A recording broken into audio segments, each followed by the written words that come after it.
오늘은 자유일보 일면으로 돌아가는데 지금 제일 심각한 게 노란봉투법 통과된 겁니다. 자유일보에 보니까 일면에 이따가 다시 한번 이걸 심도 있게 한번 논의해 보도록 하겠습니다. 노란봉투법이 통과됐는데 여기 타이틀이 조용히 한국 떠날 것 엑소더스 공포다 이렇게 지금 말하고 있네요. 그 경제계 호소 외국계 만류에도 불구하고 여기엔 잠깐 제가 읽어보면 제일 무서운 건 기업들이 조용히 한국을 떠나는 거라 이렇게 타이틀을 잡혀 있어요. 네.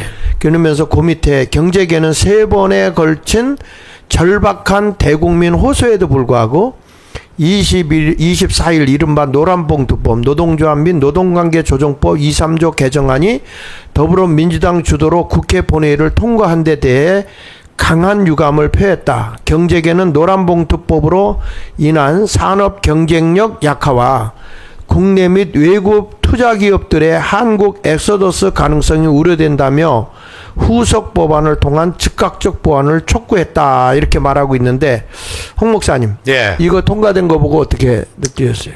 뭐 결국에는 우리나라는 대통령도 마음대로 안 되고 국회의원도 마음대로 안 되고 이 모든 배후의 세력은 민노총입니다. 민노총의 나라가 된 겁니다. 민노총의 나라가 되었다는 것은 민노총이 북한의 노동당 정권의 지배를 받고 있는 그런 그 간첩망이 거기서 포착되었잖아요. 네. 조직국장이 그런 사람이 돼가지고 좀 구속돼가지고 뭐 징역 상당히 오랜 기간 살고 있다는데 그 떠나도 그 사람이 잡혔다 그걸 끝나겠습니까? 아니 노골적으로 이 집단은 노동자의 집단이 아니고 안에 정치 집단입니다. 그러니까 이 민노총에게 신세를 졌기 때문에 자기들이 필요할 때 민노총 동원해가지고 이렇게 보수 정권을 무너뜨린 데 앞장서온 그런 일이기 때문에 결국에는 앞으로도 계속해서 민노총이 그대로 끌려가는 그럴 수밖에 없는데 결과적으로 민노총은 그렇게 함으로 말미암아 기업들이 도산되고 기업들이 외국으로 나가버리고 그러면 근로자들이 다 그냥 실업자가 되는데도 불구하고 귀족 노조 일부 사람들이 이익을 대변해가지고 나라를 파국으로 몰고 있는 겁니다. 네. 정말로 이것은 앞으로 저는 뭐 유미양이다 조국이다 여기에 대해서 언론들이 떠들고 난리지만 실질적으로 국가의 경제가 붕괴되는 거 이것이야말로 모든 것이 모든 겁니다. 경제가 붕괴되면 안보도 무너지게 돼 있고 우리의 삶과 우리의 모든 것이 다 파괴되는 겁니다. 그게. 전 목사님, 예. 저거 통과됐다는 소식 듣고 어떤? 저는요 이걸 네. 딱 보면서 예. 주일날 그랬잖아요. 네네. 난 목사 입장에서 예. 저 통과되고 노란봉투법을 주일날 예. 일요일날 저것을 통과시키는 것을 보고 꼭 저게 옛날에 그 이북에서 6.25도 딱 주일날 일어나잖아요. 예. 그러니까 이런 나쁜 법들을 보통 이런 것들은 이렇게 주일날 안 하잖아요. 법을 통과시킬 때에도. 근데 이게 무서운 게 없어요.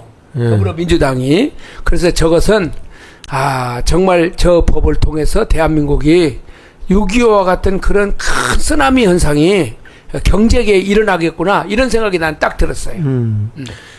이 두 번째 넷째 줄에 보면 경제 6단체, 6단체는 노란봉투법 후폭풍이 최소화할 수 있도록 보완 입법이 반드시 뒤따라야 한다라고 촉구했다. 이들 단체는 국회는 산업 현장의 혼란이 최소화될 수 있도록 보완 입법을 통해서 사용자 범위의 노동쟁의 개념을 명확히 할 필요가 있다며 정부도 유예기간 경제계와 긴밀한 소통을 통해 충실히 보완 조치를 마련해야 한다고 강조했다. 이렇게 나왔고요. 그 다음에 어디를 보냐면 3단에 보면 특히 거기에 특히 노란봉투법이 우리나라 경제를 이끌고 있는 자동차, 조선, 철강 산업에 큰 타격을 미칠 것이라는 지적이다. 예. 이들 기업은 제조 과정에서 1, 2, 3차 하청 등 수백 개의 협력 업체로 구성되기 때문에 모든 하청업체와 법적 분쟁을 겪어야 할 뿐더러 노조가 불법 행위를 하더라도 손해배상 청구가 제한돼 회사가 비용을 고스란히 떠안아야 한다. 그런데 이게 말이죠. 네. 하청들이 이제는 주체가 이렇게 딱 어떤 하청에다가 중간 업체들에게 이렇게 맡기면 그 사람이 밑에 있는 사람들을 다 관리하잖아요. 네. 그런데 이제는 그것까지도 다 원청에서 관리를 해야 되니까 이제는 중간 기업들이 다 무너지겠어요? 그러면 저 하청이 말이에요. 네. 하청 업체가 선정을 할 때 저 원청에서 합니까? 원청에서죠. 원청에서. 예, 원청에서 이제 직접 다이렉트로 해버리기 때문에 예. 어찌 보면 중산층이나 뭐랄까 하부 조직하고 그 원청하고의 협의가 돼버리면 중산층이 없어지는 것 같아. 홍 목사님.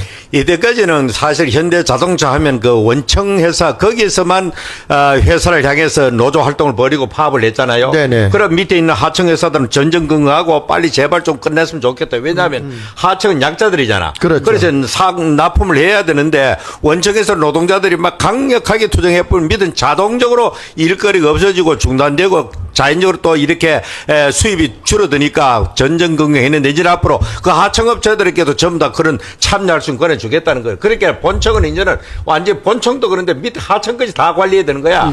그러니까 좀 너무너무 힘들게 돌아가고 있는 거예요, 지금. 이게 하청에서도 계속해서 노란봉법법에 의하면은 저희 사용자한테 계속해서 이제 법적인 절차를 받겠다는 거 아닙니까? 예, 불법 파업을 내고 또 손해를 끼쳐도 과거에는 회사가 나중에 파업이 끝난 다음에 그 노조에게 손해배상을 청구했어요, 그때는. 그래, 그게 겁나가 좀 두려가 좀 억제 장치했는데 그거 다 없애버린 거예요, 이제는. 그럼 완전 노동자의 세상이 되는 거예요, 그냥. 회사 기업이 그런 거를 아랑곳하지 않고. 누가 이런 나라에 기업하겠습니까, 이게? 그러니까 민노총의 민주당의 아버지가 저 이재명이라고 그랬잖아요. 예. 이재명이 아버지가 민노총이고. 그 위에 있죠. 민노총이 사실상 우리나라의 좌파의 모든 걸 실질적으로 인원 동원하고 모든 힘의 원천입니다. 또 민노총에 또 위에가 또 이북이 있고. 그런 구조로 돼 있죠. 뭐. 그러니까 이런 것이 그냥 제가 볼 때 지금 모든 법이 말입니다. 이걸 그냥 법이 결정되는 것이 아니고 모든 법이 그냥 위에서 지시하는 대로. 그래 보이지 않는 손에 의해 가지고 위해서 대한민국이 지금 움직여간다. 지금 흘러가고 있다. 근데 저는 그 전에 교회를 줘보면 건설업체하고 이렇게 계약을 하잖아요. 그러면 그 건설회사가 토목이라든지 그 다음에 철근이라든지 그 다음에 뭐 콘크리라든지 이런 걸 다 하청하고 또 하잖아요. 유리 뭐 할 것 없이 다. 그런데 이런 모든 것들을 하는 거를 하청을 인정을 안 하니까 굳이 그 어떤 건설회사에 누구하고 계약할 필요가 없는 거야. 그러니까 하청 받을 사람들을 그냥 다 모여야 돼. 다 모여서 1대1로 대표 세워서 너 하고 너 이렇게 하고 이렇게 해야 돼. 나는요. 그때 하청업자들이 그 원청 그 위에 있는 기업들이 돈을 가져가서 돈을 안 줘가지고 어려움을 당하는데 그게 결국에는 교회로 데미지가 오더라고. 안 주니까요. 당연히 그래 되죠. 예. 뭐 밑에 우리가 첫 번째 도급받은 조직에서 우리가 그 사람만 보고 줬기 때문에 총액 공사비를 네. 그러는 그 사람들 하청에 돈을 안 전달하니까 이걸 교회가 행패를 부리는 거죠. 맞아. 근데 그거를 없앨 수가 있다는 거예요. 이게 극단적으로 보면. 그러니까 이제는 뭐가 없어지냐면 중간 기업이 필요 없다는 거야. 이렇게 되면요.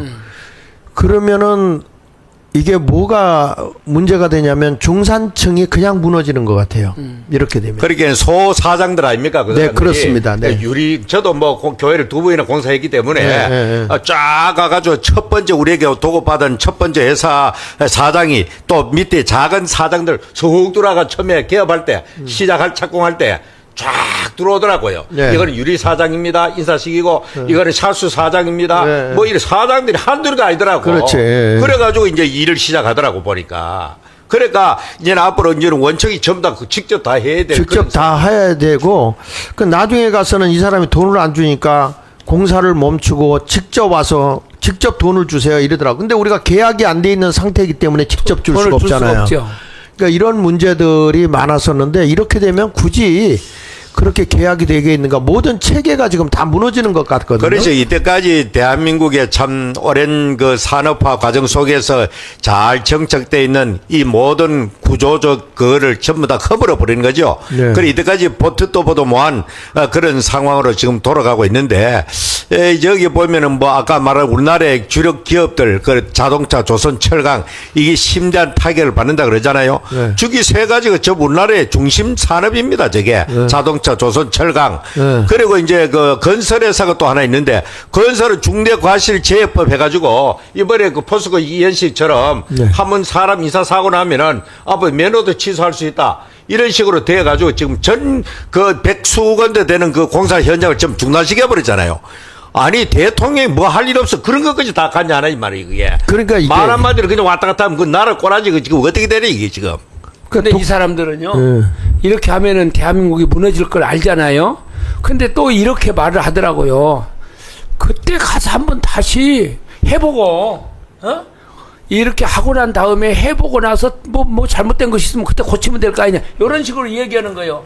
그때는 이미 대한민국의 기업이 이제 무너져 버리잖아요. 무너지고 외국으로 다 떠나버리죠. 떠나버리고. 그러면은 이 나라를 일으키는데 이렇게 수년 동안, 수십 년 동안 대한민국을 경제를 일으켜놨는데 이거 무너지는 것은 한순간에 무너져 버리지 않습니까? 그렇습니다. 그걸 지금 걱정하는 거거든요. 네, 그 4단에 보면 그게 나와요. 기업들의 그 엑소더스 우려도 나왔다. 글로벌 기업들은 기업 경영권 안정성을 핵심 투자 조건으로 보고 있는데 노란봉투법이 이를 훼손해 한국 경제의 투자 매력도를 낮출 것이라는 지적이다. 이렇게 나왔거든요. 요거 어디를 보냐면 우리 저기 3면을 한번 좀 봐주실래요? 3면에 보면 3면에 보면 이게 이제 국힘 정부 여당은 민노총의 하수임을 만천에 드러났다 이렇게 하는데 저걸 알면서 소리만 지르고 왜 광화문 광장으로 안 나오는 거예요? 저 자식들은 말이지 앞으로 그 저 오번에 새로운 지도부 뽑아가지고 저 만날 때 어디 앉아가지고 너희 또 말이라면 안 되지. 그러니까 저 사람들은 저 그냥 저기 저 책상에 앉아가지고 그냥 설명서 하나 내고 이러고 끝나요. 저런 것이 있으면 싸울 때는 싸워야 될 거 아닙니까? 네. 싸우질 않아 저 사람들은. 백날 첫날 그 저 아래 들어앉아가지고. 얼굴들 보세요. 저기에요. 저기서 싸울 사람이 누가 있어요? 한 사람이라도. 뭐 참 이 사람들은 가진 것도 많고 개인 재산도 많고 국민의힘 사람들은 다 부자들입니다 대체로.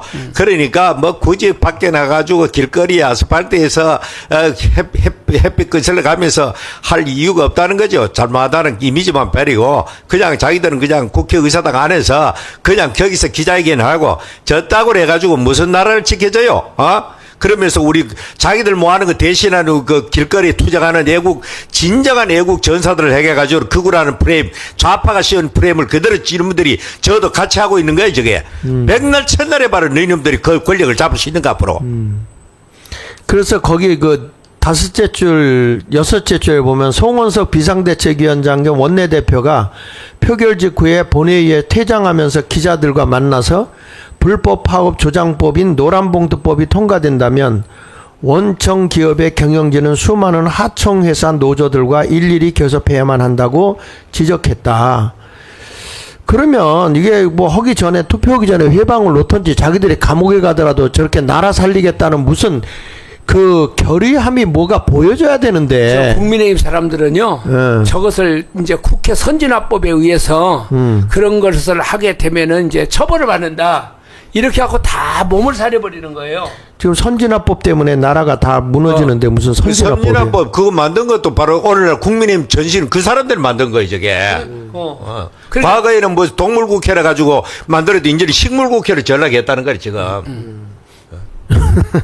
그래가지고 여기 보면 송 위원장은 조선산업의 경우 수천 개에 이르는 하청회사의 노조들과 일일이 교섭해야 한다며 365일 하청기업 노조들과 협상하느라 조선산업에서 제대로 된 기업 경영과 투자 활동을 할 수 없게 된다고 지적했다.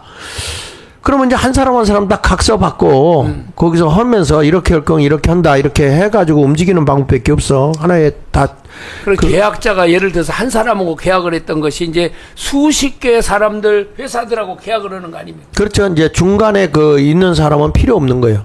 그래 조선 산업의 경우에 수천 개에 달하는 작은 회사 새끼 사장 아까 저 조그만한 우리가 건설하는데도 수십 명의 작은 사장이 오더라고요. 그 사람은 직접 하라는 게 전부 다. 맞아요. 그러니까 앞으로 뭐 한다는 이야기입니다. 현실 불가능한 일을 지금 어거지 같은 법을 만들어 놓은 겁니다. 나라 망하자고 작정한 법입니다, 저게. 그래서 이게 앞서 김영범 대통령실 정책실장이 산업계가 우려하는 상황이 발생하면 다시 법 개정을 검토하겠다는 취지로 아까 말씀한 거. 미쳐도 한참 미친놈이지. 지금 무슨 아니, 그때가 무슨 이게- 다 끝나버리는데 무슨 일이 아이고. 아니 그러니까 아니, 이런 저런 거요. 사람들이 정책실장을 하니까 예. 아니 우리가 뭐가 다 무너져 버렸어요. 예. 거기서 다시 일으킨다는 것이 그때 가서 법 개정. 지금 이것이 눈에 다 선하게 보이잖아요. 눈에 띄게. 그러면 이런 것을 가지고 더 유예를 한다든지, 예? 이렇게 해야지 이걸 갖다가 무조건 밀어붙여 가지고 언제까지 해야 된다. 언제까지 해야 된다. 이거 뒤에서 누가 압력을 넣으니까 이럴 거 아닙니까 지금. 그래 보이지 않는 손이 다스린다가 이 나라는 지금 현재. 민노총에서 이런 것을 압력을 넣든지 누가 분명히 압력을 넣어가지고 이거 해야 된다. 이번 언제까지 안 하면 너희들 안 돼. 이렇게 하면서 지금 윽박지르니까 내가 볼 때는 이런 길을 가는 거예요. 아니 저게 참 무슨 산업계가 우려하는 상황이 발생하면 다시 법 개정하겠다. 항해를 하다가 금류에 가서 이게 배를 터나게 하면은 세월호 같이 예? 이게 엎어진단 말이야. 그 엎어지게 되면 사람 다 죽잖아요. 그때 가서 다시 뭐 이렇게 세워놓으면 되는 거예요? 이미 끝장났는데요. 요즘 현대 경제는 스피디하게 전개되고 특히 그럼. IT에서 AI에 가는 이 시대는 한번 쳐져버리면 뒤로 밀려버리면 못 쫓아가는 거예요. 지금 현재 역전 안 돼요. 지금 그래서 삼성전자가 그토록 TSMC 파운드리 그걸 갖다 따라가려고 어마어마하게 투자했지만은 할수록 TM에서 더 빨리 가버는 거야. 그래서 격차가 더 벌어지는 거예요 지금. 좌파에서도요. 이 똑같은 논리인데 지금 김대중 노무현 그 문재인이가 하려고 하는 그 연방제법 있지 않습니까? 네네. 이 연방제법도 똑같아요. 야, 그거 해보고 안 되면은 우리가 그때 가서 이북에 가서 민주화 운동을 할 거야. 연방제라는 게 어. 사상과 노선이 같을 때 연방이 되는 거 아닙니까? 아니 그 미 합중국도 사실은 연방공화국이잖아. 그러면 모든 게 민주주의 국가로 하나가 되고 소련도 연방국가일 때 그 공산주의로 연합이 된 거 아닙니까? 그러면 우리는 하나는 민주주의. 자유민주주의고 하나는 인민민주주의. 인민민주주의잖아요. 우리는 기독교 종교의 자유가 보장되고 저쪽은 종교의 자유가 없고. 나 목사님들한테 한 가지 물어보고 싶은 게 있어요. 네. 저는 자유민주주의하고 공산주의하고 이렇게 하니까 사람들이 자꾸 사상적인 거로 보거든요. 네. 전 이 싸움이 무슨 싸움이냐면 공산주의 싸움과 기독교와의 싸움이라고 봐요. 영적 싸움이에요. 예. 아니 왜 그러냐면 기독교의 사상이 이 공산주의는 유물론이잖아요. 네. 물질 만능이고 그다음에 거기다가 또 이들은 무신론이잖아요. 신은 존재하지 않는다. 근데 기독교는 그렇지 않잖아요. 그런데 우리가 볼 때 지금 이제 이렇게 비유를 하면 좋겠어요. 그 솔로몬에게 솔로몬 왕 시대 때 예. 자기 아기가 죽으니까 잠든 여인의 진짜 아기 엄마의 아기를 바꿔치기 했잖아요. 예. 그 내 아이라게 저게 산자가 내 아이라는 걸 이 진짜 엄마가 알았단 말이야. 그 둘이 막 싸우다가 솔로몬 앞에 갔더니 솔로몬이 이 공산주의를 제창했어요. 공평함. 공평해야 되겠다. 그래서 공평하게 해가지고 둘을 반토막 내겠다 그런 거예요. 그래서 아주 형평성 있게 평등하게 나눠주겠다. 이게 공산주의거든. 사람이 죽는 건 상관없어요. 공평함이 중요한 거예요. 대한민국의 경제가 죽어도 이게 공평함이라는 그거 하나를 가지고서 노사들에게 공평함을 주기 위해서 기업을 죽이는 거예요. 그러니까 지금 현재 우리나라 좌파들의 철학 체계가 유물론, 사회주의, 공산주의, 좌파 이데올로기가 가 있기 때문에 예. 지금 본능적으로 나오는 겁니다. 그 예. 사람들의 예, 저게. 예. 교회도 그래요, 목사님. 교회도 옛날에 보니까요, 두 교회가 동네에서 싸우더라고요. 근데 싸우는데 딱 보니까 한쪽 사람들은요 뭐라고 얘기했냐면은 교회를 절반으로 나누자 그래요. 그래가지고 교회를 부숴가지고 나무를 절반씩 나누자는 거야. 아. 근데 진짜 교회를 사랑하는 사람들은 예. 뭐라고 얘기했냐면 어떻게 교회를 그렇게 차라리 너희들 가져라. 예. 그리고 나와서 교회를 짓더라고요. 그럼 누가 진짜 교회를 사랑하는 사람들입니까? 예. 그게 또 꼭 하는 행태가 말이에요. 그 꼭 공산주의자들은 무조건 이 사람들은 세우는 데 목적이 있는 것이 아니라 무너뜨리는 데 목적이 있단 말이에요. 이제 죽여서 똑같이 나누라는 거예요. 대한민국 경제를 죽여서라도 네. 똑같이 나누자 이거 아닙니까? 그렇죠. 그러니까 이런 것을 보니까 이쪽에 진짜 엄마는 어떻게 했어요? 가슴이 아프죠. 아유, 내 아이 아니라고 살리잖아요. 다 내주고 살리잖아. 기독교의 신앙이 뭐냐면 살리는 거예요.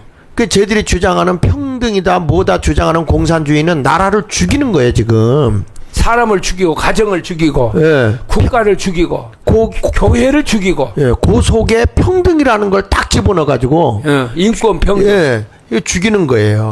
그래 뭐 예수님 그 제자 중에서 가룟 유다가 예수님 어느 장소에 있을 때에 누굽니까 그 기름을 갖다가 이제 비싼 나드향을 뿌리니까 말했지요. 가룟 유다가 이럴 수가 있느냐. 저걸 팔아가지고 가난한 사람이 나눠주면 얼마나 참 좋은 소리 들고 좋을 건데 굉장히 그럴듯하잖아요, 그게. 예. 그러니까 순식간 나머지 쟤들 그때 그 본문에 보면 다 함께 동화된 거예요, 선동된 거예요. 그럴듯하거든, 그게. 그렇지. 그럴듯하단 말입니다. 오늘 또 저런 공산주의 이데올기는 굉장히 그럴듯하게 굉장히 정의로운 척 하면서 굉장히 가난한 사람 위하는 척 하지만은 실질적으로 그 속에는 도둑놈이 들어있는 거야. 그렇지. 그러니까 결국 가룟유다가 지가 도둑놈이 때문에 돈 착과가 있어 거짓거리 한 거예요, 지금. 맞아요. 지금 오늘날 공산주의도 마찬가지입니다. 처음에는 가난한 자들을 위해서 그렇게 기치를 내걸고 공산주의 출발했지만은 지금 러시아나 중국이나 북한이나 어떻게 됐습니까? 거기 이제 어떻게 됩니까? 전부 다 이 노동자의 세상이 아니고 전부 다 공산당 간부들의 세상이고 더 나아가 북한에는 김정은 한 사람의 세상입니다. 그 밑에 있는 사람들도 2인자고 3인자가 없어요. 네. 그 방수 잘못 쳐도 나가 끌려가 총살당하는 거예요, 이게. 그렇습니다. 한마디로 비참한 노예화되는 세상으로 가는 길이 바로 그럴듯한 정의감에 포장되고 가난한 사람들 위하는 척하면서 실질적으로 자기들이 지배하고 나머지는 전부 다 개돼지 취급하는 그게 바로 베네수엘라고 북한이고 중국이고 러시아 같은 저런 나라가 되는 겁니다. 목사님, 전 목사님.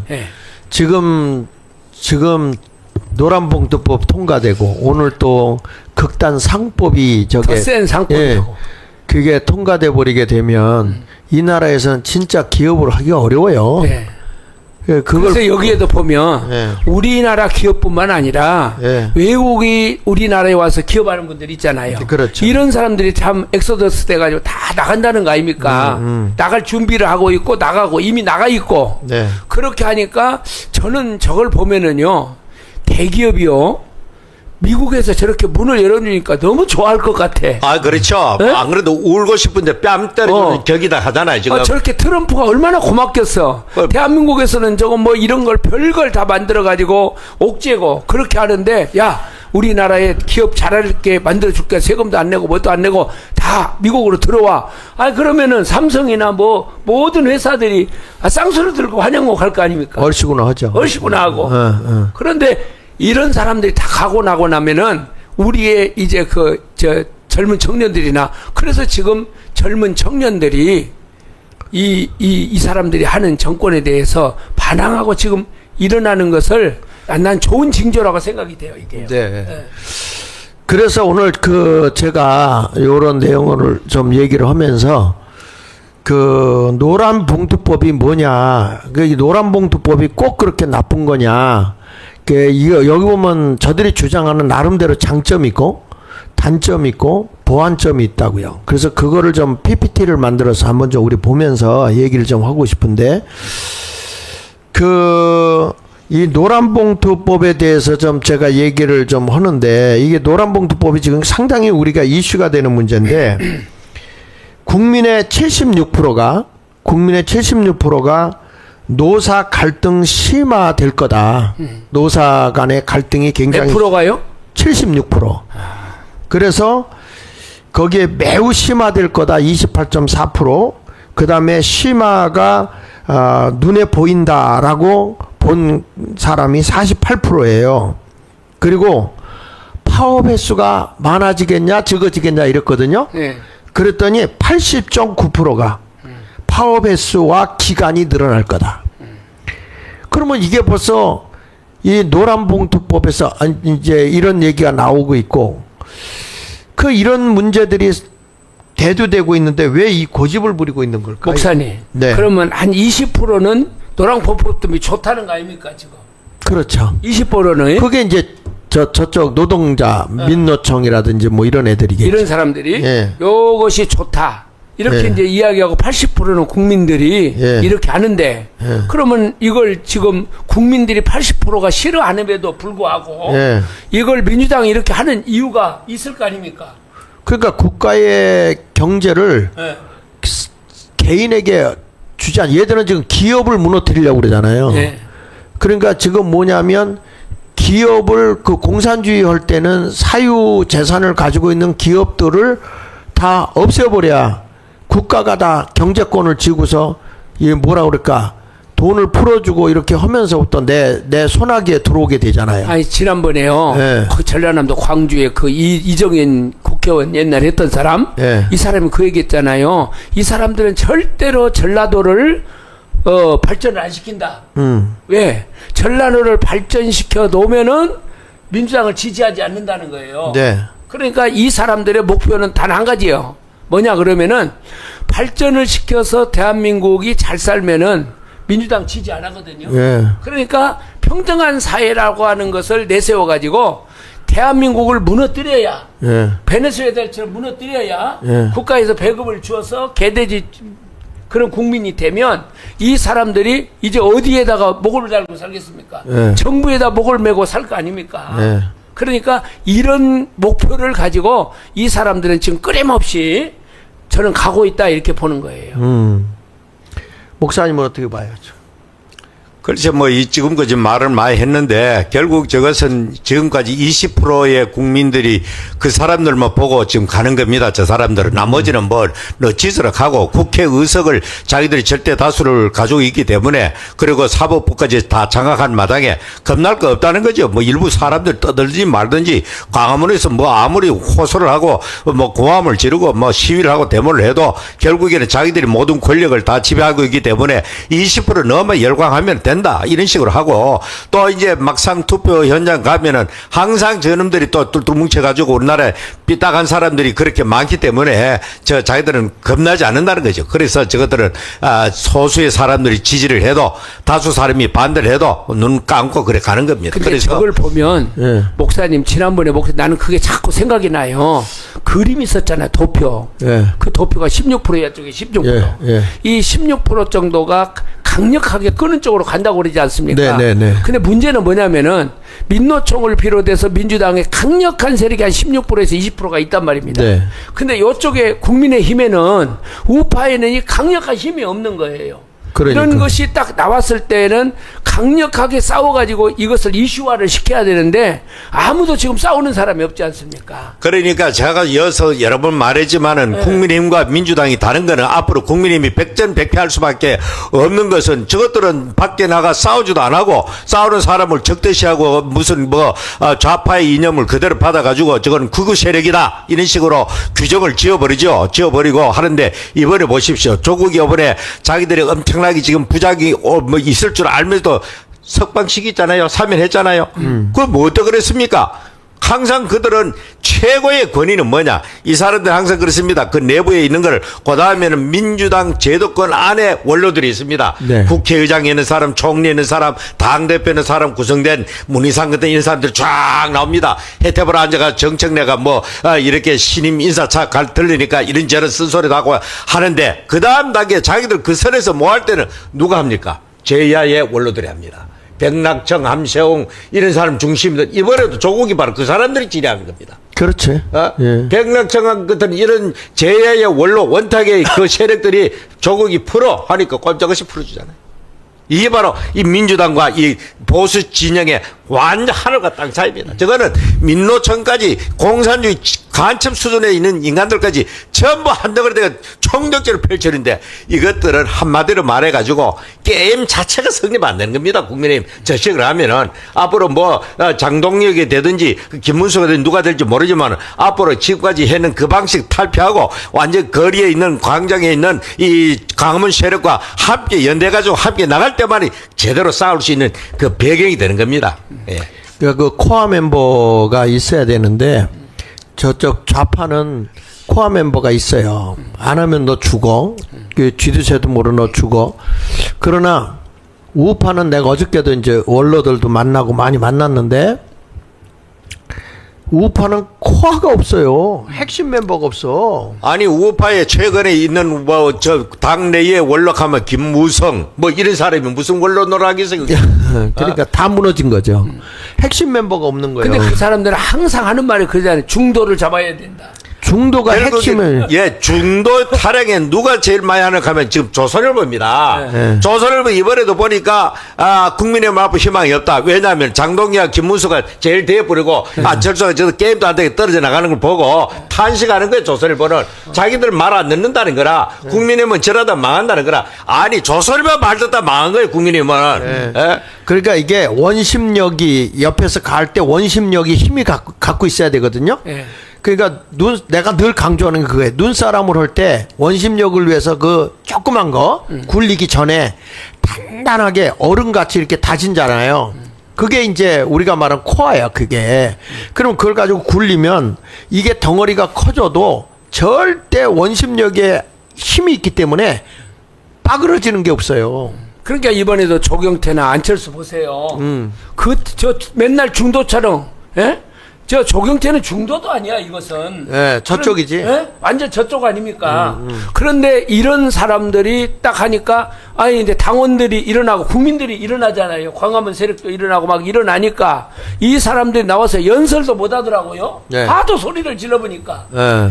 이 사람들이. 네. 그러니까 이런 그 당원들의 그 뜻, 국민의 뜻, 이것을 갖다가 이 정치의 이 국민의힘에 있는 지도부가 담아내지를 못하고 있는 거예요. 그러니까 이번에 어쨌든 간에 장동혁이나 김문수가 지금 둘 중에 하나는 될 거 아닙니까? 그러니까 이것을 받아가지고 또 중도 타령으로 가면은 정말 이제 그것은 소망이 없어요.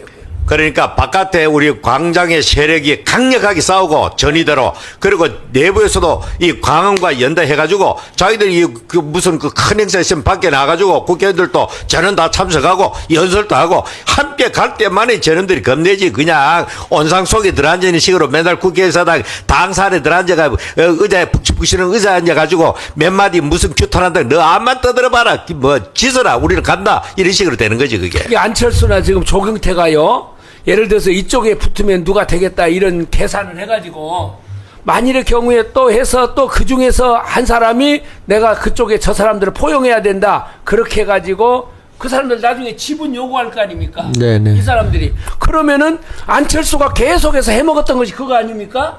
붙어가지고 2%, 저 10%, 몇 프로 이걸 가지고 지분 요구해가지고 윤석열 대통령한테 요구한 것이 그거 아닙니까? 그 윤석열 대통령이 초기 진행을 하는데 안철수가 얼마나 많은 뒤에서 뒷다리를 걸고 윤석열 대통령을 괴롭혔습니까? 예. 자, 이 노란봉투법에 대해서 좀 얘기를 하는데 정부적 측면에서 보면 장점이 쟤네들이 주장하는 게 국제노동기구에 부합한다.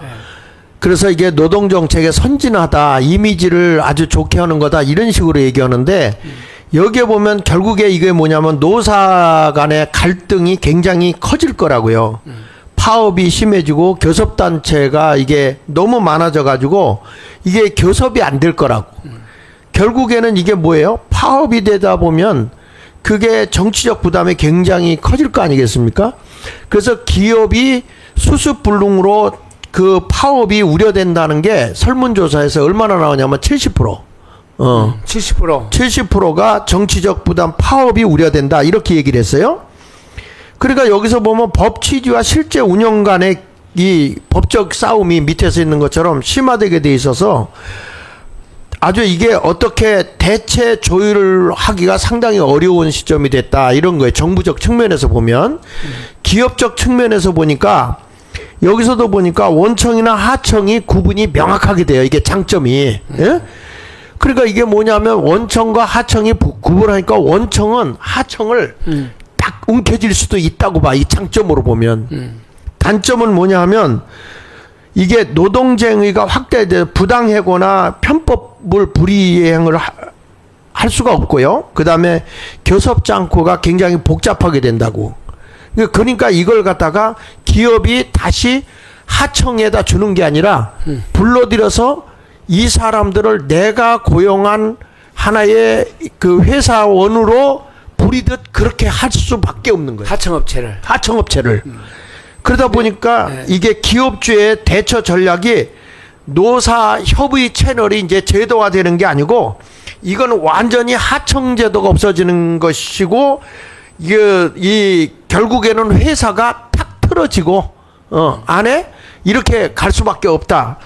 그렇게 보여지니까 자연스럽게 중간 업체가 있었는데 중간 업체가 없어져 버리니까 중산층이 사라지는 게 아닌가. 극단적으로 가는 것 같다. 이런 생각이 들어요. 기업적인 측면에서 보면 우리 동네에서도 목사님 네.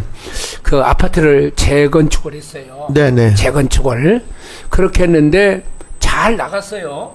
계약을 했어요. 그런데 아파트를 받으면서 돈 얼마씩 네. 이득금으로 뭐 2, 3억씩을 받기로 돼 있었다고요. 네. 근데 이게 이제 여기서 이제 저 밑에서 파업이 일어났어. 네. 이 업체에서. 그 6개월 동안을 이제 오늘 돈을 올려달라고 하다가 막 그런 것이 하다가 6개월 동안을 정지가 됐다고요. 네. 근데 거기에서 손해가요. 거의 한 4억 정도씩을 주민들이 다시 부담을 하더라고요. 그러니까 결국에서는 이렇게 이런 것으로 인해서 막 파업이 일어나고 그러면 누구만 손해 보느냐? 국민들만 손해 보는 거예요. 네. 그 하나 넘겨서 보세요. 네. 노동자적인 입장에서도 네. 이 노동자적인 입장에서 저게 뭐 자기네들의 압류, 그러니까 오랫동안 하면은 그동안에 회사에 손해를 입힌 거에 대해서 많이 이렇게 하잖아요. 근데 그걸 못하게 하니까 생계는 안정될 거예요. 그런데 불법 파업이 계속되게 되면 어떤 결과가 오냐면 결국에는 파업이 길어지게 되면 노동자들의 생계가 어떻게 되겠어요? 노동자들이 이제 돈을 못 받을 거 아닙니까? 그렇지. 그러면 길어지면 또 사람들이 건물이나 이제 무슨 건축을 하지 않습니까? 네. 예를 들면 건축을 딱 하면은 이게 만일에 길어지면요. 내가 예를 들어 지금 전세를 살고 있어. 네. 근데 그 다음에 전세 살다가 6개월 후에는 들어가기로 되어 있어요. 예. 근데 이것이 1년, 2년 늦어져 봐요. 예. 그러면 이 주민들이 얼마나 많은 고통을 당하는지 몰라요. 네. 이걸로 인해 가지고 이런 파업이 막 계속되면 그러니까 이게 이렇게 되다 보면 이게 정규직 비정규직 하면서 내가 보기에는 임금이 더 삭감될 거라고 좀 봐요. 그리고 하청 청년 노동자 이거 장점은 원청 교섭권 인정은 해주지만은 단점이 뭐냐? 원청이 책임 회피하게 할 수도 있거든요. 여기서 계약 조건이 이제 분명하게 되기 때문에 아마 이거 계약할 때 보면은 이 오너는요 이렇게 할 것 같아. 결과 중심으로 계약을 할 거라고. 그렇잖아요? 아니 뭐 이거 뭐 그 사람들 임금 주고 뭐 대모험 오는데 이렇게 했을 때 이런 결과가 되어졌을 때 되는 거고 만약에 이거에 대해서 결과가 안 좋을 때는 손해배상할 수 있는 계약이 되겠죠. 그렇잖아요? 그리고 이 리스크를 분산시키기 위해서 거래선을 다변화한다는 거예요. 기업의 40% 이상이 지금 설문조사 해보니까 기업의 40% 이상이 해외 사업을 확대하겠다. 해외 사업을. 네. 그리고 일부는 국내 구조 조정해서 철수하겠다. 이렇게 나오고요. 해외 기업들이. 그러니까 이렇게 되면은 결국에는 기업들이 국내의 기업에 머무는 게 아니라 외국으로 빠져버리면 노동자들의 일자리가 없어지는 거 아니에요? 이미 벌써 외국의 그 유럽의 상공회의소, 미국의 상공회의소가 만일에 저거를 노란봉투법을 강행 통과시키면 우리는 철수하겠다. 특별히 대표적으로 GM 같은 회사가 이미 벌써 군산공장은 폐쇄했지만은 앞으로 남아있는 부평이나 창원이나 이것마저도 이렇게 폐쇄할 가능성이 있는 그런 상태로 돌아갑니다. 그러면은 저거 죽도록 통과시키 봐야 기업이 없으면 뭐 근로자들이 어디 있습니까 그게. 그러니까 앞으로 저것을 할 때는 명분상 입장에는 저 노동자 입장을 두둔하면서 또 입장을 들어가지고 명분상 그럴듯하게 포장해가지고 뭐든지 그렇지 않습니까? 아무 명분도 없고 장점이 전혀 없다면 제가 할 수 있겠습니까? 뭔가 뭐 약간의 장점이 있다 이 말이죠. 그러나 그 명분보다는 실질이 중요하잖아요. 기업의 생명이 노동자에 있습니까? 아니 기업이 뭐 하겠다고 철수해버리면 그거 끝이에요. 맞아요. 노동자 설 자리가 어디 있습니까? 노총이 설 자리가 어디 있나요, 그게? 그렇죠. 지금 현재 기업 외국에서 우리나라에 투자한 그 기업들 선진국들 아닙니까? 우리나라에 와 있는 기업들 거의 다가 유럽, 미국, 일본입니다. 우리나라 투자한 기업들이. 그럼 저 사람들이 도저히 한국에는 저런 노조 때문에 더 이상 못하겠다. 그래가지고 다 철수해버리면은 한국에 고용되어 있는 수많은 한국 현재 우리 근로자들이 전부 일자리 다 상실하는 겁니다. 맞아요. 떠나버리고 우리나라 국내 기업도 마찬가지입니다. 아니 이 차이 잘 됐다. 울고 싶은데 뺨 떨어질 식으로 자꾸 대통령도 자꾸 미국에 투자하는 식으로 기업들 자꾸 몰아가고 있잖아요. 그게. 그걸 하니까 지금 앞으로 우리나라는요. 얼마 후에 가면은 실업자가 넘쳐날 겁니다. 그렇죠. 그걸 뻔한 겁니다. 이거. 저 베네수엘라로 가는 것 같아요. 실업자 넘쳐나고 실업자 넘쳐나면 단순하게 공장이 문 닫으면 그 공장 노동자만 피해 보는 게 아니고 그 노동자를 대사하는 그 주변에 있던 상권이 다 무너지는 겁니다. 네. 군산이 대표 군산이 지금 현재 군산뿐만 아니고 지금 여수가 여천 화학공단도 마찬가지. 여천 사업공단 지금 거기도요. 예. 완전히 상권이 다 무너져가지고 공장이 가동이 안 되니까 예. 지금 현재 그- 그런 지금 상황인데 그 젊은이들의 일자리를 다 뺏어버리고 일자리를 잃어버리게 만드는 게 노란봉투법인데 하나 그래서 넘겨보세요. 당장 거기 네. 나타나는 게 주식에도 보세요. 네. 한국 주식 안 사잖아요. 예. 사람들이 그렇지. 다 외국 주식 사지. 그리고 누가 한국 주식 국장 탈출수는 지능수이라고 하잖아요 지금. 지금 그래서 여기서 불법하고 경계가 모호하다는 거야. 이게 불법이냐 아니냐. 이게 서로 고집 부리다 보니 이게 끝까지 간단 말이에요. 그러니까 합법적인 쟁의냐 이게 아니냐 이게 좀 모호하고 경제적 충격에 대비책이 없다는 거예요. 파업이 장기화되면 기업이 손해를 많이 보잖아요. 결국에 기업이 손해 본다는 건 국민들이나 거기에 일하는 일자리가 없어진다는 거잖아요. 결국에 노조 특혜법이 최소한의 권리 보호라는 걸 얘기하고 있는데 기업에게는 완전히 망하는 거거든요. 이게 저기도 보면요. 네. 불법 파업 경계 모호가 하잖아요. 네, 네. 그러면 이제 뭐 어디에 공사가 무슨 시작을 하더라고요. 그랬다 하면은 이걸 갖다가 민원을 넣고 아니면은 이의를 제기해요. 그러면 구청이나 이런 데서는요. 그거 해결할 때까지 아무것도 안 해요. 그러니까 하지 말라고 그러지. 하지 말라고 그래요. 네. 그러니까 공사는 시작이 돼야 되고 그러니까 그걸로 인해 가지고 건설업계나 이런 데가 완전히 죽어버리는 거예요. 그렇지. 예. 그래서 이번에 이런 그 노란봉투법의 전반적인 문제가 뭐냐면 조사해 보니까 한국 기업들에게 물어봤거든요.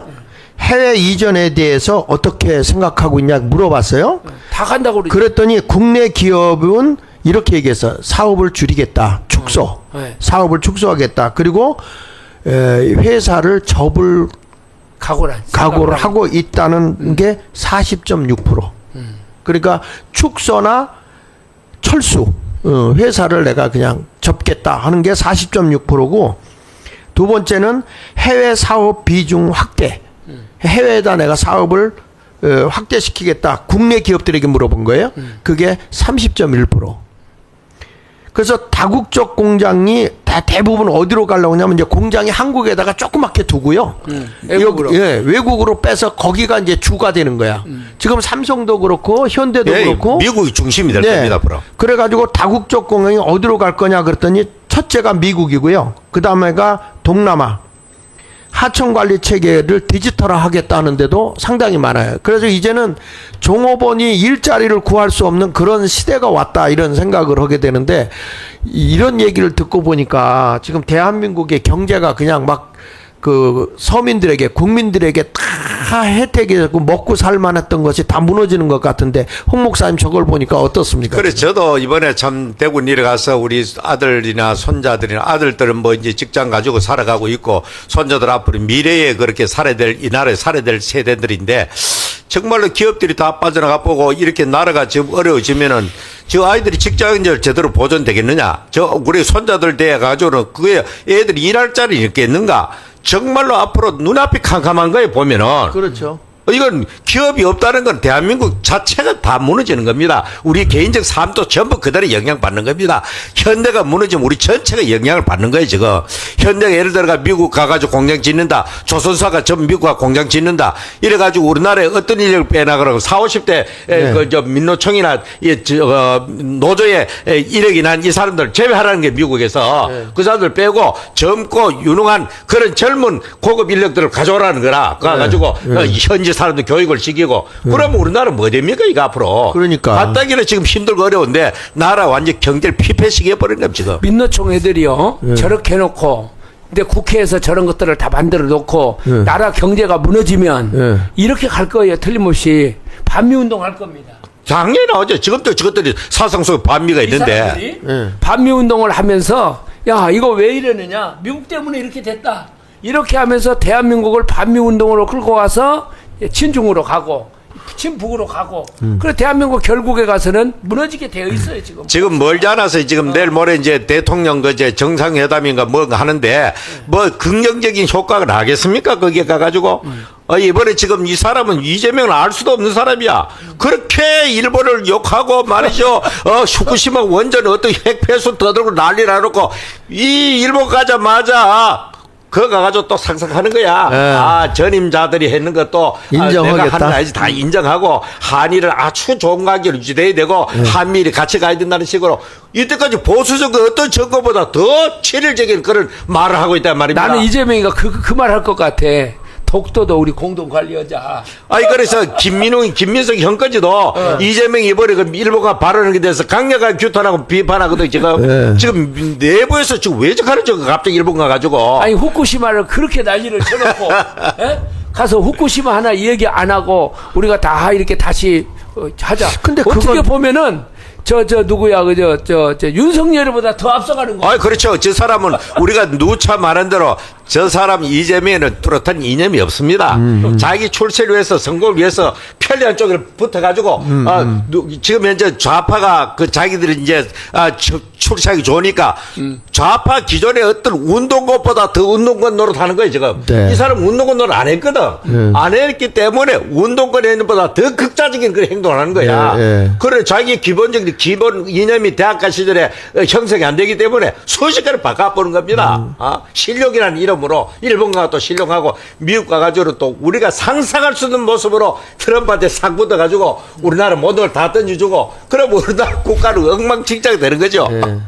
그러니까 하나 넘겨서 보면 노란봉투와 세부 보완 대책을 좀 세워서 법적인 정의 명확하게 좀 하고 불필요한 법적 분쟁을 감소시켜야 돼. 근데 우리나라는요, 내가 보기에는 누르잖아. 누르면 또 터져. 우리 한국 사람들은요. 왜냐하면 이 중국으로부터 모든 걸 다 뺏기잖아. 그 아무것도 없어도 우리는 그거 갖고 먹고 살아. 내장탕, 순댓국, 선짓국, 머릿고기, 뭐 족탕, 뼈다고 뭐 해장국, 뭐 먹다 먹을 거 없으면 쓰레기 갖고 먹잖아. 그래서 시래기국 뭐 이런 거 다 만들어서 창의적인 민족이라 내가 보기엔 얘들이 법적으로 만들어도 우리 민족은 워낙 그게 잘 빠져나가요. 생존 능력이 뛰어나지. 뛰어나요. 생존 능력. 왜 그러냐면 우리가 북한도 막혀 있고 삼면이 바다잖아. 네.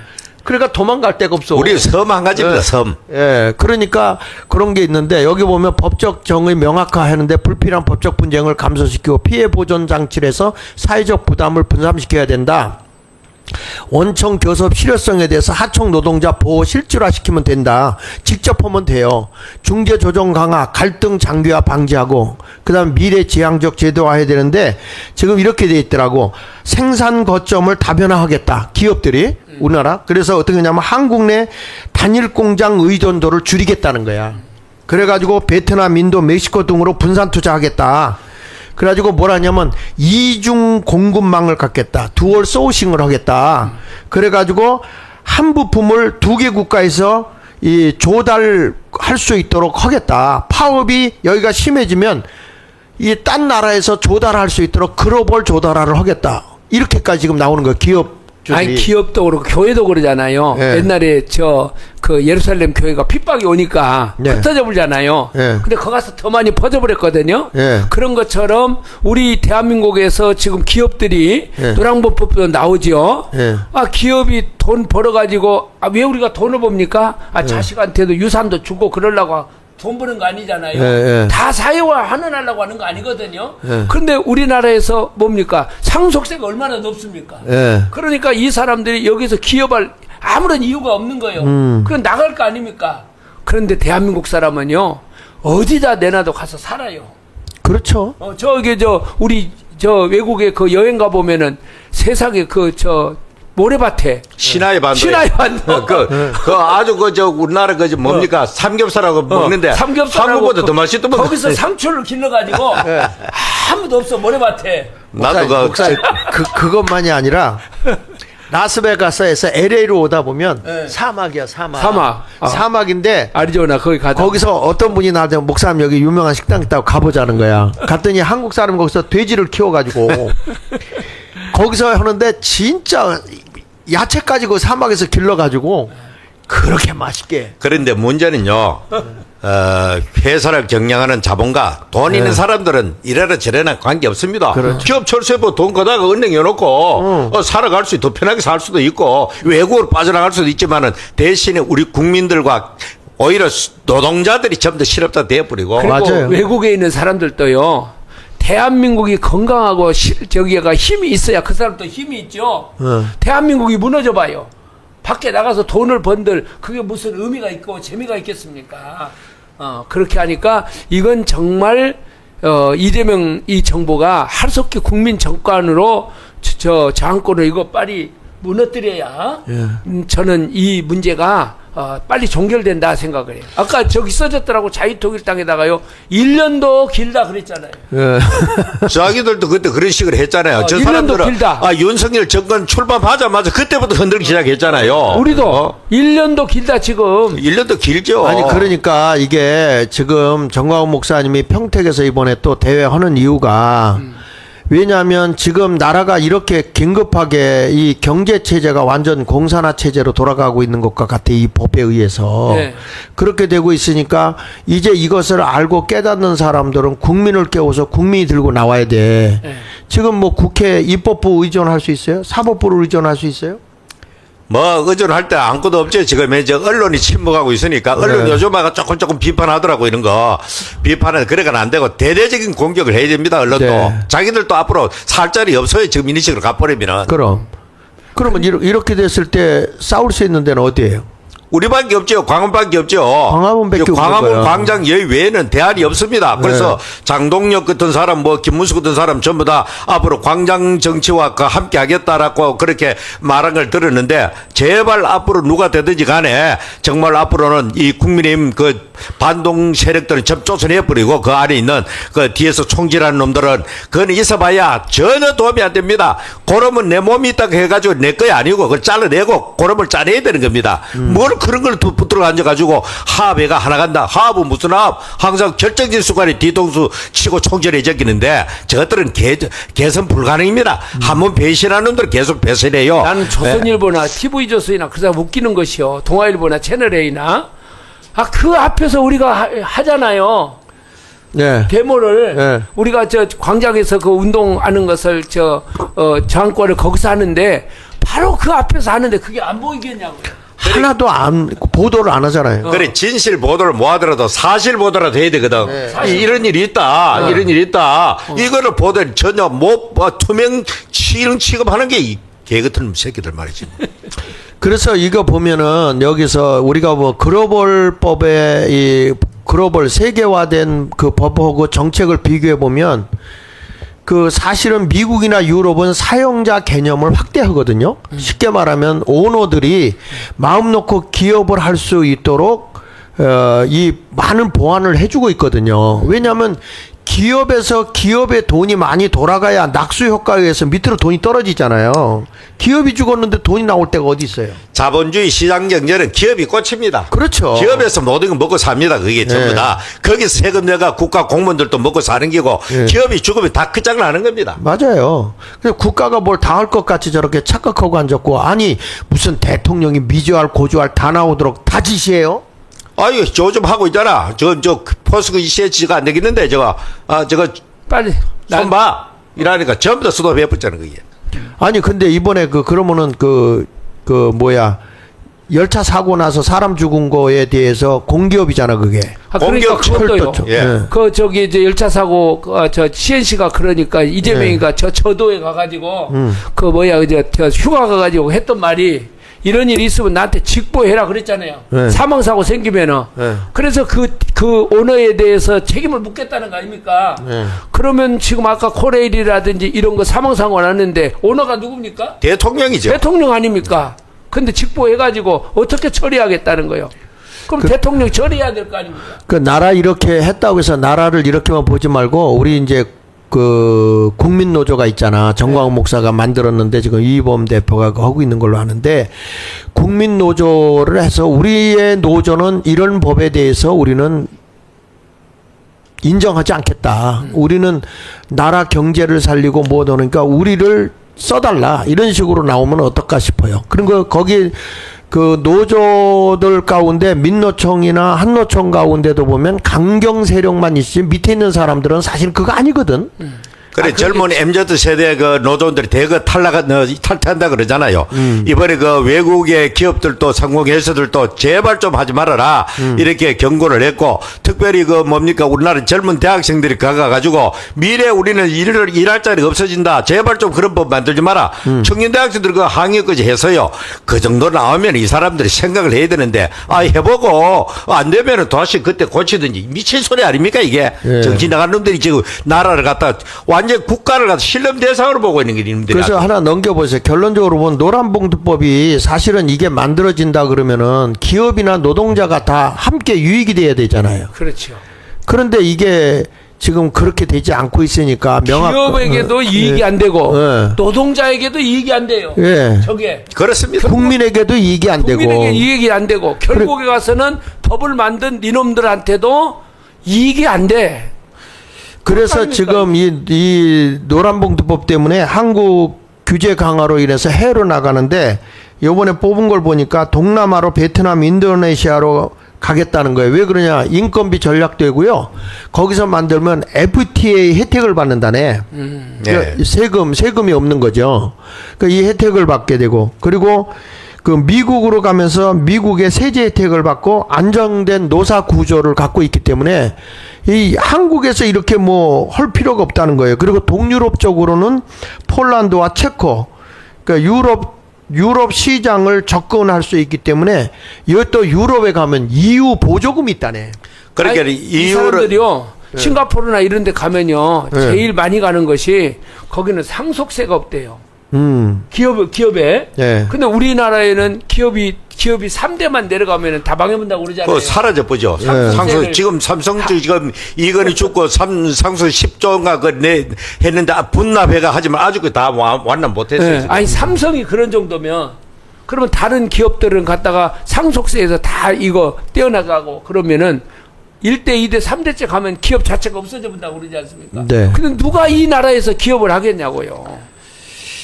그러니까 이게 참 문제. 팔면을 좀 자유일보에 보면은 지금 우리나라는 지금 수출이요. 타격이 굉장히 커. 관세 문제로 인해서. 특히 그 철강 같은 건 예. 직격탄을 맞는 거죠. 그 노란봉투법에까지 이게 했으니까 대한민국 경제는 지금 뭐 정말 곤두박질 쳐도 이렇게 곤두박질 칠 수가 없는데 여기 한번 보시면 미국의 50% 관세 폭탄이야 이게 철강은. 이거는 품목 관세를 해가지고 철강을 딱 찍고 요거는 예. 50%다. 예. 나라하고 관계없이 예. 이런 식으로 때리니까 앞으로 살 재가 없는 거죠 이게.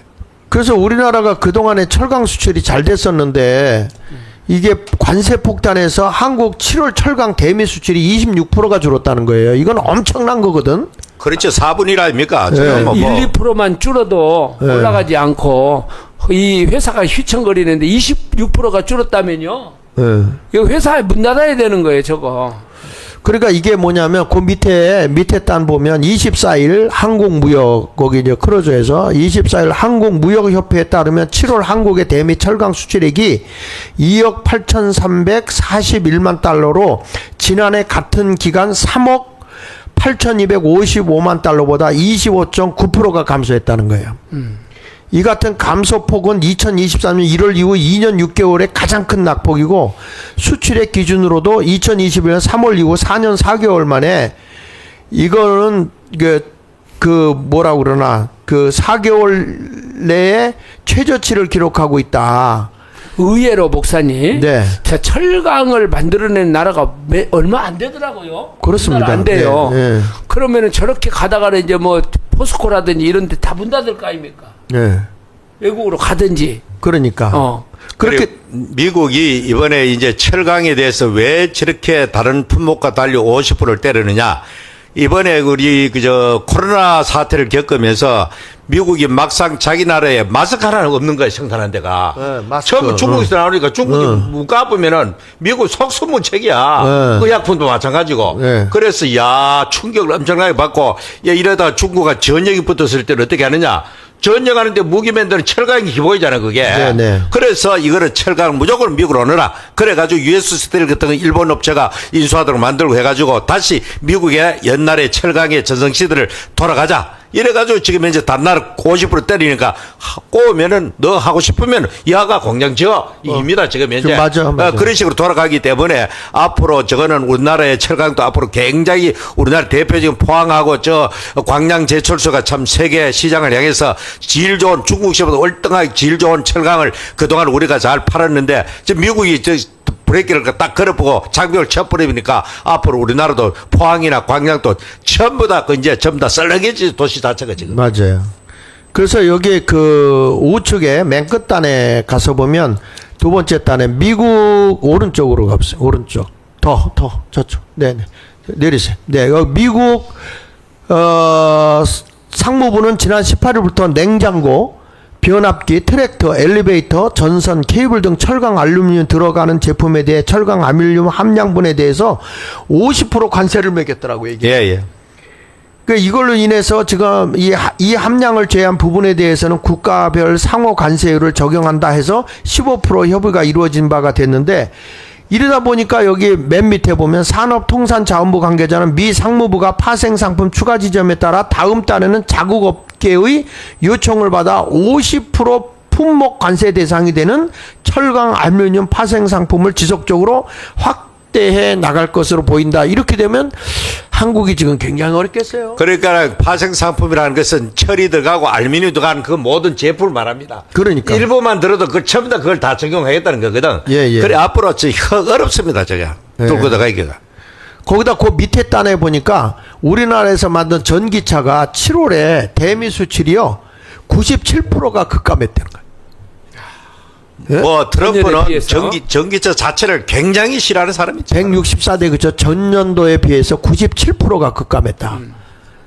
지금 이렇게 지금 그 수출하기도 힘든 이런 현실 속에서 지금 우리가 이 엎친 데 덮친 격으로 지금 노랑 봉투법까지 통과시키고 저게 그 아주 그 상법까지 통과시켜 버리게 되면 대한민국은 이제 경제 체제가 다 무너진 거 아닙니까? 어떻게 생각해요, 전 목사님? 예.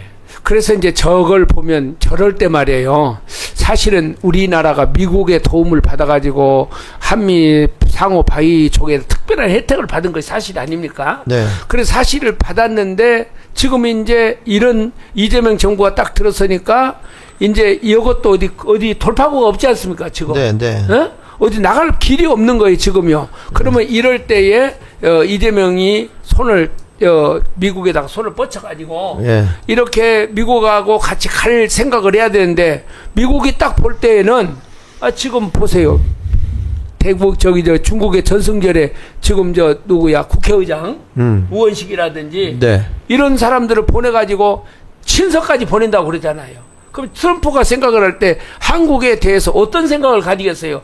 너희들 지금까지 대한민국이 이렇게까지 도와주고 이렇게 이렇게 그 경제 강국을 만들어 줬는데 이놈들 믿을 수가 없어. 그러면은 대한민국의 경제가 앞으로 어떻게 되겠냐 그 말이에요. 그러니까. 그렇게는 뭐 이제 곧 발표될 그 한미 회담 결과에 따라서 우리나라는 정말로 끝나느냐, 그래도 나름대로 숨을 쉴 수 있는 공간이 마련되느냐.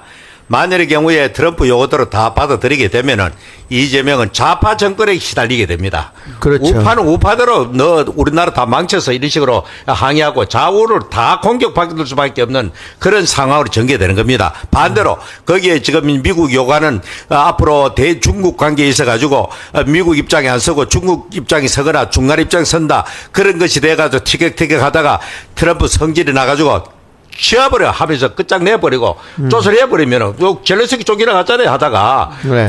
그 사람은 뭐 상상을 초월한 사람이잖아 그게 무슨 일이 벌어질지 모르는 거예요 그게 그러나 워낙 이재명이라는 사람은 기기묘묘한 어떤 그동안의 지뢰를 전부 다 넘어와가 지금까지 올라갔잖아요, 지금.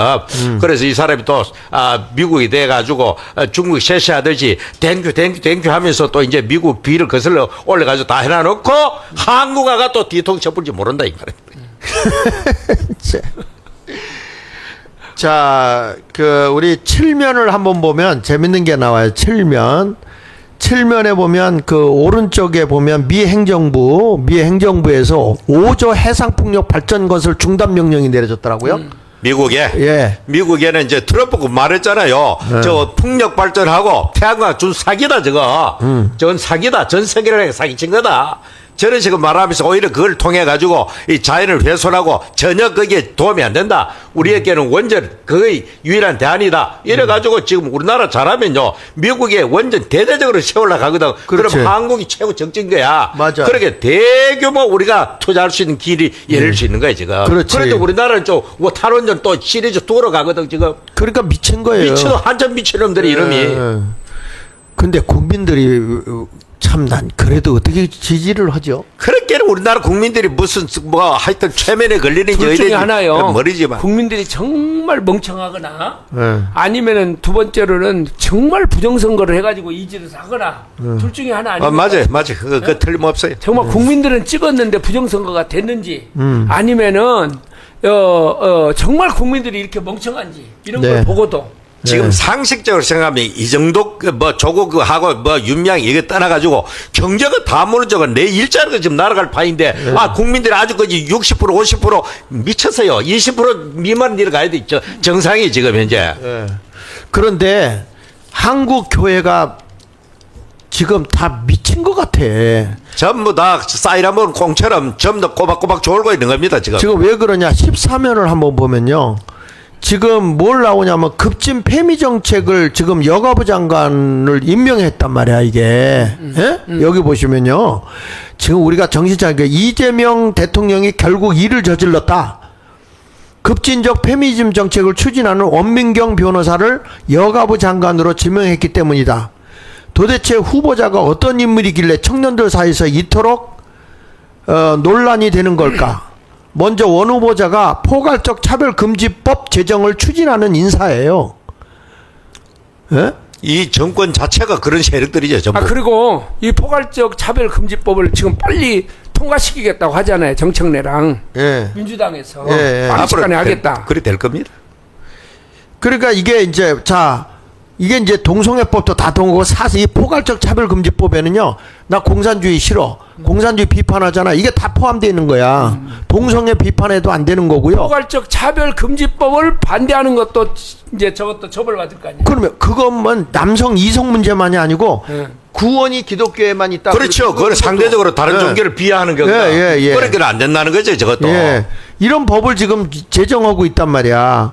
포괄적 차별금지법은 남성 여성에 대한 차별적인 발언을 한 경우 처벌받지만 여성이 남성에 대한 차별적인 발언을 한 경우는 처벌받지 않는 대표적인 남성 차별적 악법이다. 그러니까 이제 여자들을 살판난 거야. 예? 그 다음에 뭐라고 하냐면 이뿐 아니라 원 후보자는 좀 올려봐. 예, 이뿐 아니라 원 후보자는 예전부터 여자만 살판난 게 아니라 저게 바로 여자들도 같이 죽이는 거예요. 나중에는. 예. 아니지. 일단 여기서 원 후보자는 예전부터 성매매 여성을 피해자로 규정하며 성매매에서 구매자에게 해당하는 남성만 처벌하고 판매자인 여성은 처벌하면 안 된다고 주장해 왔다. 이 여성 가족부 장관이. 예? 범죄를 저질렀음에도 불구하고 여성이라는 이유만으로 피해자를 규정 처벌하지 않겠다는 것이 말이 되느냐.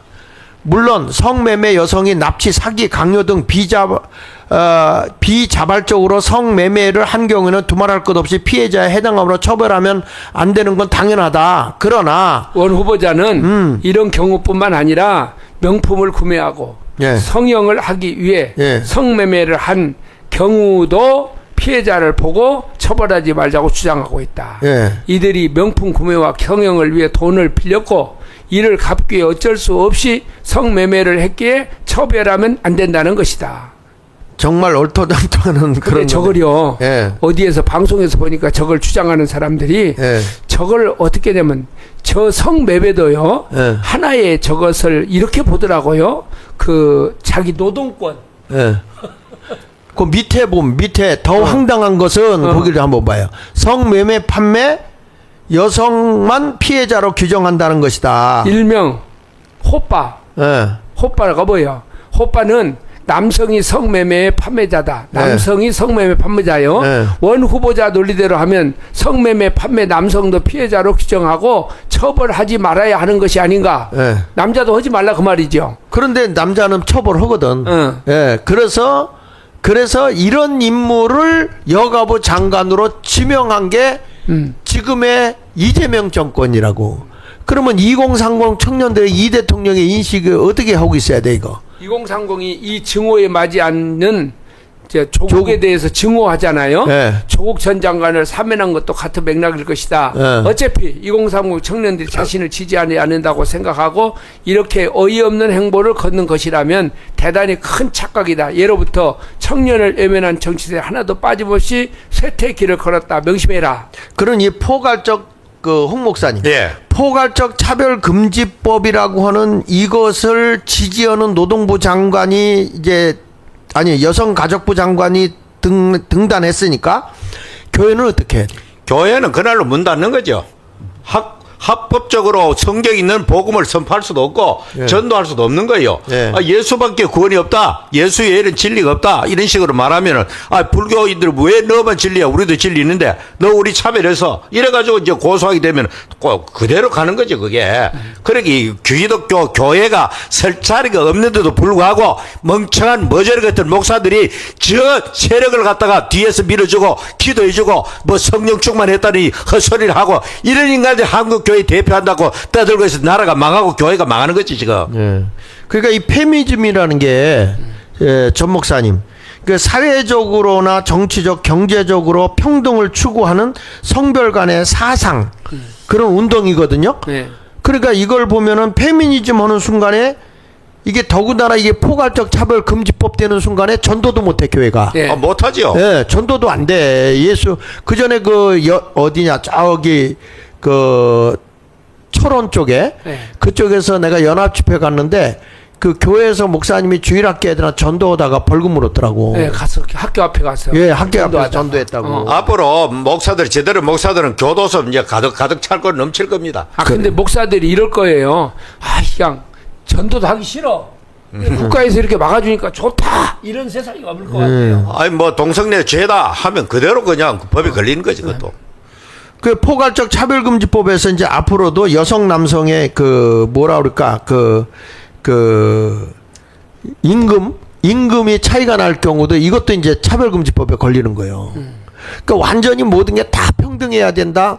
이런 식으로 가다 보면 이제 대한민국 끝나는 거 아니겠습니까? 학교도 다 평등해야 돼. 예. 성적도 그래서 안 매기잖아. 예. 예. 근데 성적도 이렇게 보니까요. 이렇게 그 성적에 대해서 이렇게 학생에 대해서 나쁜 말을 쓴다든지 조금 이렇게 해주잖아요. 예. 그 등급에 의해서 그러면 막 학부모가 난리가 난다네요. 예. 그러니까 선생님들이 전부 거기다가 좋은 말만 쓰는 거예요. 그래 나라 교육도 전부 다 깡통 머저리로 만들어내는 거지 지금 이제. 그래서 좋은 말만 써. 조금만 자기 자식에 대해서 이만큼 잘못된 혹시는 조금 그런 말을 쓰면은 학부 학부모들이 학교 갖고 난리를 친다는 거예요. 그리고 우리나라가 짧은 시간 안에 자원도 없는데도 불구하고 세계 경제에 엄청난 그런 참 10강에 들어가고 국방력 5위쯤 들어가는 그 모든 배경은 교육에 있습니다. 교육.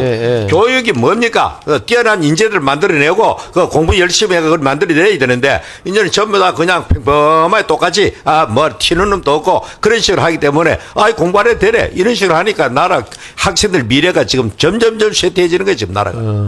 근데 왜 목사들이 꿀먹은 벙어리까? 뭐 겁나거든. 우선 뭐 현재 여기는 조사원이 가고 자리를 지켜야 되고 그 안에 있는 진보나 좌파 인간들이 또 공격받기 귀찮고 하니까 그냥 눈 감고 그냥 뭐 이렇게 가는 겁니다. 그냥 하루하루. 그것도 그거지만은 너무 모르고 있는 거 아닌가요? 네. 지금 돌아가고 있는 거 언론도 보도 하나도 안 하고. 언론 보도 안 받고 목사들 대해가지고 그 정도까지 이렇게 모릅니까? 그게 영적으로 분별 당장 되지 그거. 아니 그래도 이런 뭐 근데 예. 지금 목사들이요. 예. 우리 세대하고 지금 40대 50대 세대하고 달라요. 예. 뭐가 다르냐면은 요 세대는요. 정교조 세대입니다. 목사들도 다. 그럼 목사들도 정교조 세대해 가지고 그런 각도에서 신학도 보고 그런 각도에서 모든 것을 생각을 하기 때문에 설교도 그런 각도에서 지금 설교하지 않습니까?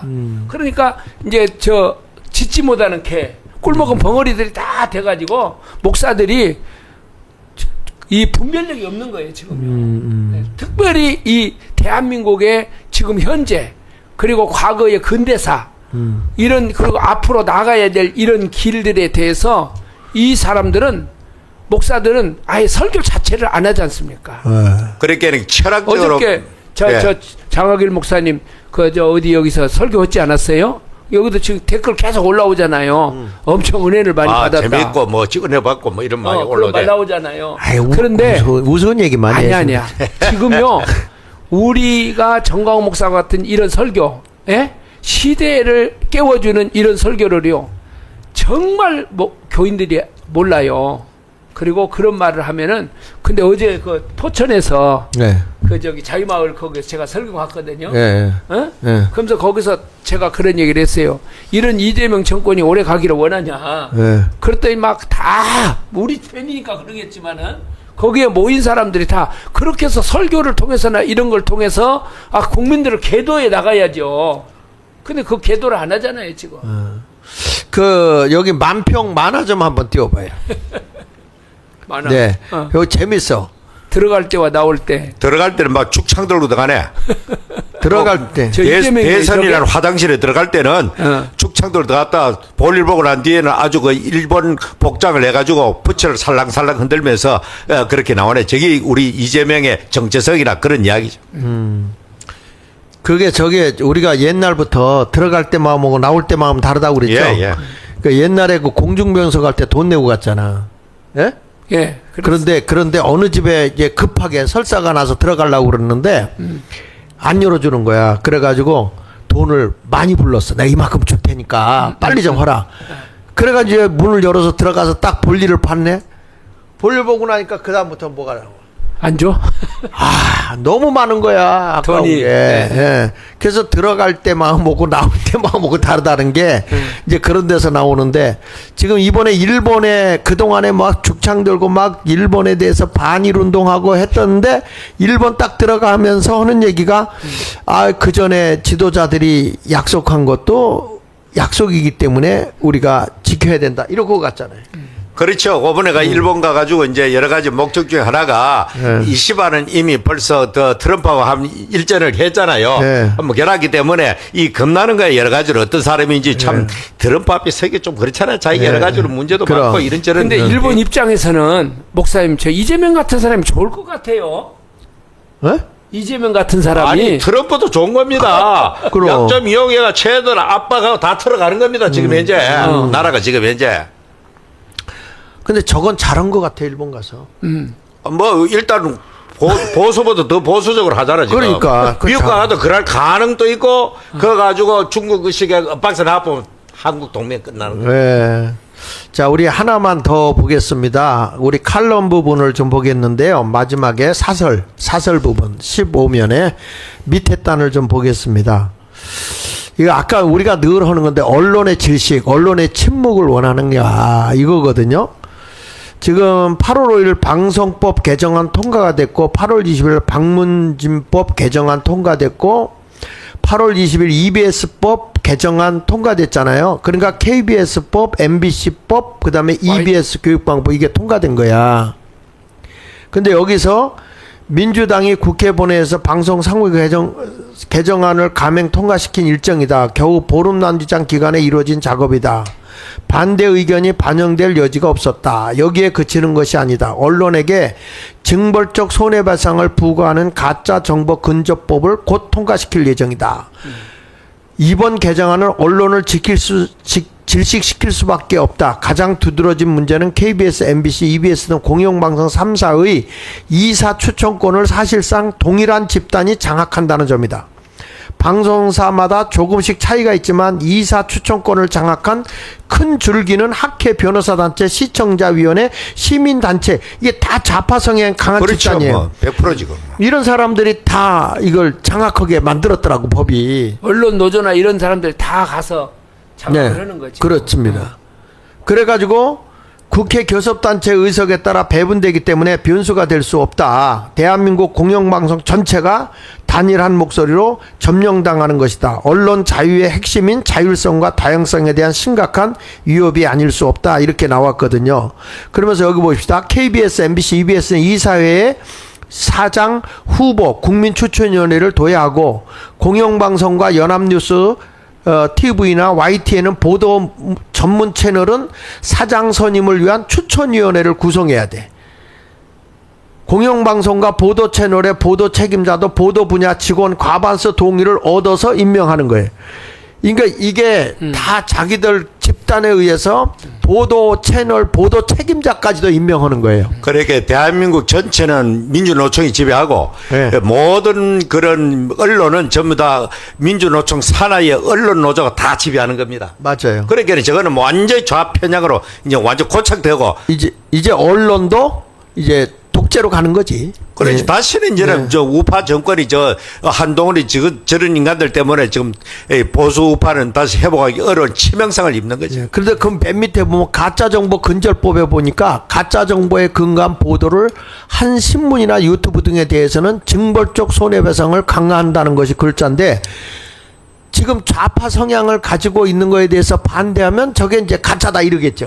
그렇죠. 보수 우파 유튜브를 겨냥하는 겁니다, 지금. 네, 그러니까 지금 여기에 대해서 좌파 언론 단체들도 언론 재갈 물리기라며 신중론을 내세우고 있다 이렇게 나오고 있는데 그 양심 있는 일부 진보 언론들은 이건 아닌데 이런 식으로 생각하겠죠. 그러나 늦었어요. 네. 전부 다 이제는 시킨 대로 하고 눈치 보고 살아야 되고 침묵하고 살아야 되는 겁니다. 그냥 권력이 시키는 대로 하는 겁니다, 앞으로. 그러니까 저기 그 정청래가 왕관 썼잖아요. 예? 사진에 그 우리나라 왕관 중에 제일 보존 잘 되는 상태가 좋은 신라 왕관 아닙니까? 그게 네. 아주 그 상태가 금이 그냥 찬란하게 빛나죠. 근데 그게. 재미있을 것 같아요. 그러니까 이게 국민이 주권이 되는 자유민주주의 국가가 되지 않고 이제 왕정 정치로 가겠다는 거 아닙니까? 그래 뭐 저 정청래는 자기가 이미 왕이다는 거죠. 뭐. 이재명이가 윤석열이가 사면을 하니까 이 왕정이냐 이랬잖아요. 어? 왕정에서는 할 일이지. 그래놓고 자기가 지금 왕정에 지금 정치를 하면서 조국이나 윤미향이나 이런 사람들을 갖다가 다 사면하지 않습니까? 자, 국민 여러분, 오늘 우리가 이 방송을 하면서 여러 가지 그 지금 노란봉투법이라든지 세상 돌아가는 것을 우리 자유일보를 통해서 우리 함께 했습니다. 지금 이런 상황이다 보니까 세상 이러네 하고 걱정만 하고 앉아 있을 수 없어요. 이제는 행동으로 보여야 됩니다. 그걸